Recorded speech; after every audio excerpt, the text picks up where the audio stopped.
Ang suggestions na to on the table now is do not tayo for 5 years from now. Do na dihay suggestion nga 3 years from now. Do na tayo suggestion nga every 2 years nga mo alternate sa grand alumni aron every year.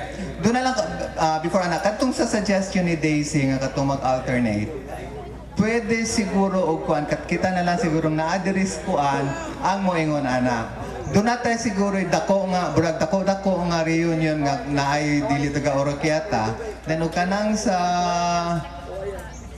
grand reunion nga sa og kinsay naad lang diri nga sa duol nga pwede maka-attend. We could also makasinabot ra gyapon tang mga piltaan ang naa. Yeah. Akna.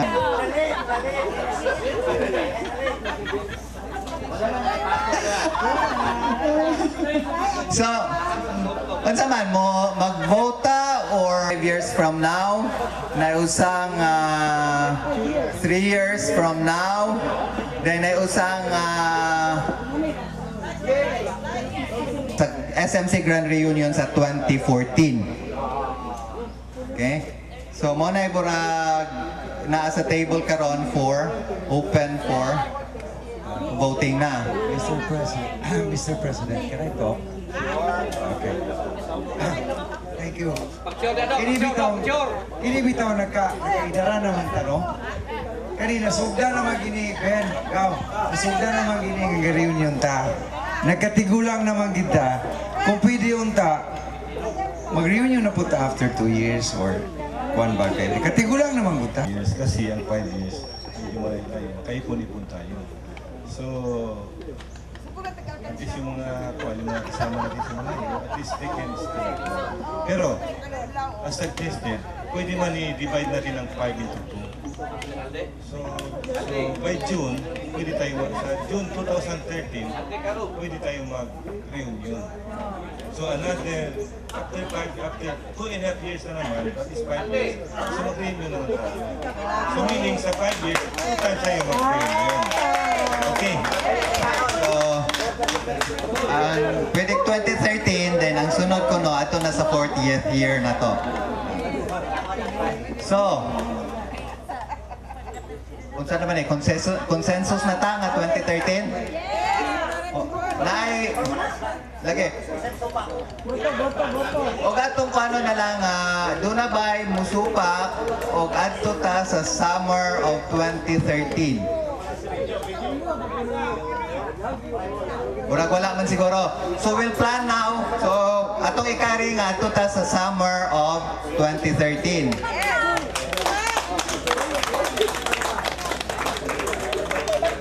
Of June. Ang US na available.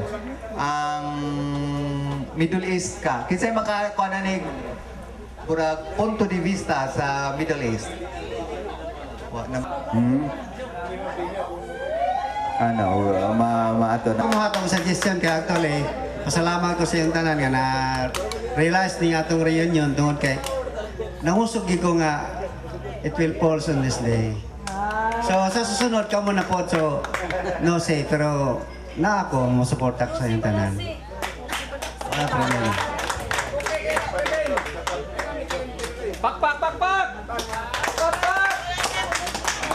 Okay, you know, my place is always open to our work. Tama, ganahan mo dire. Okay.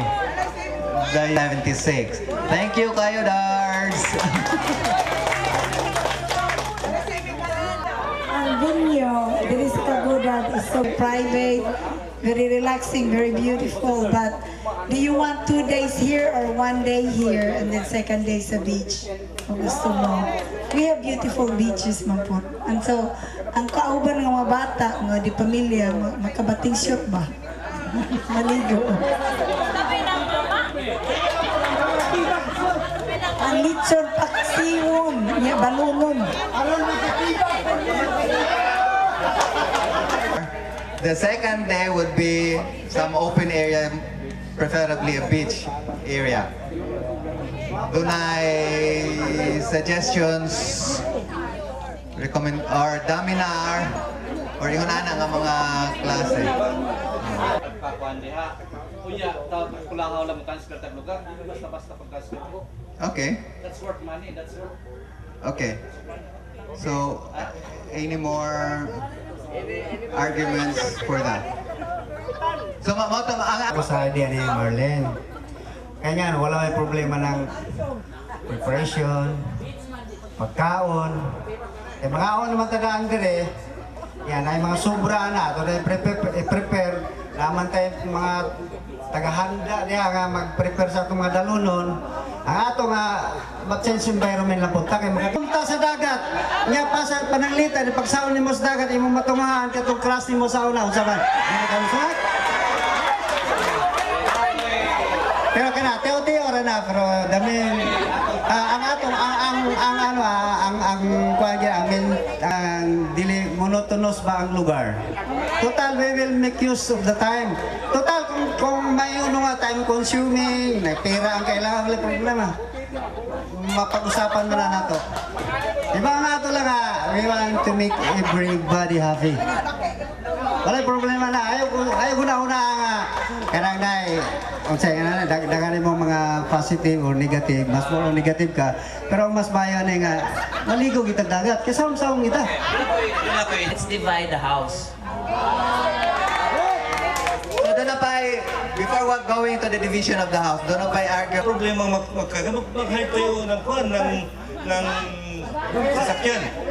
To be sure then by Ben. Okay, that was still for a split between one day here and then one day sa beach. So wala na yung mga arguments for or against.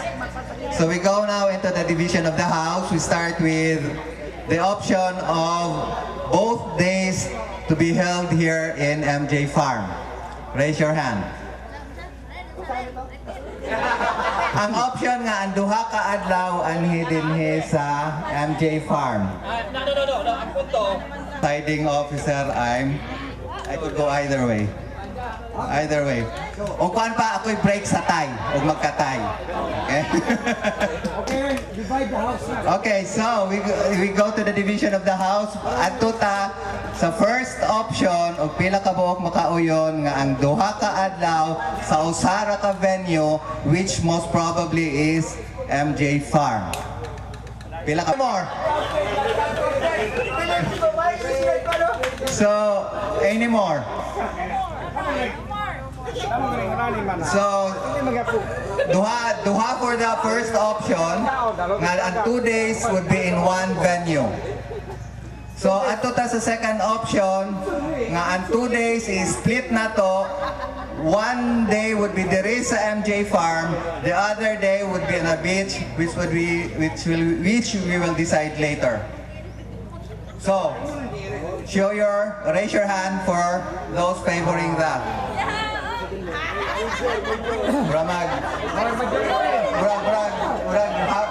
Majority. So, karon ta nga atong kaning ni tentative date which is the first weekend of June 2013. Then it's still a 2-day reunion. 1 day there is a MJ Farm. The second day would be in a beach resort. So, mo na to atong na conclude. Do na ba batay other points of discussion?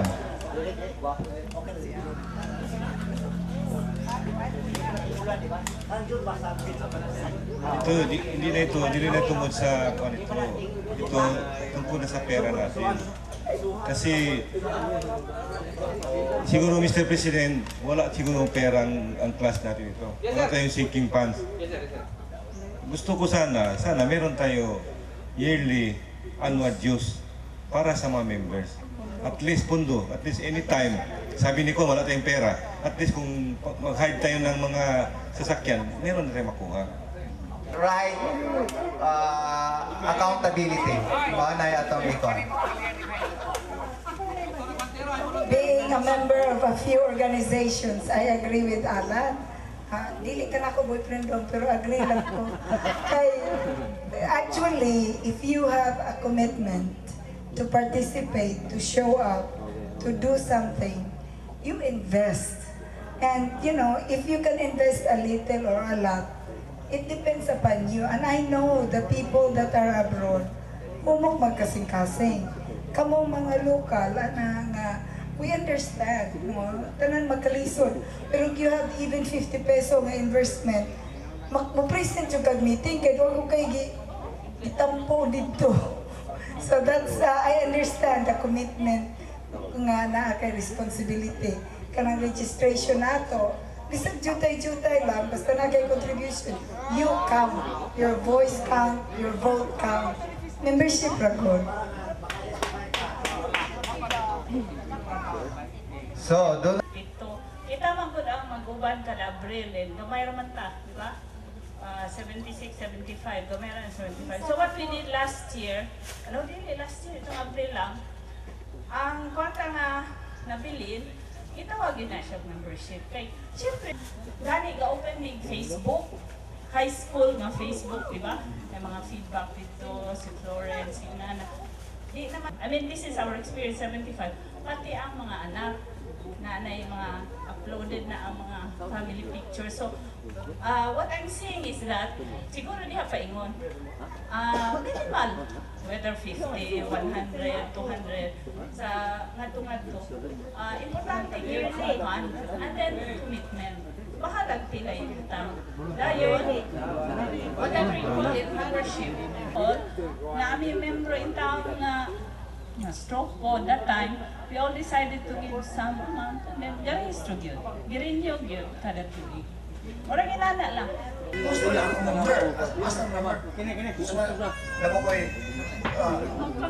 ako i-turn over sa atong de facto nga treasurer. Yun.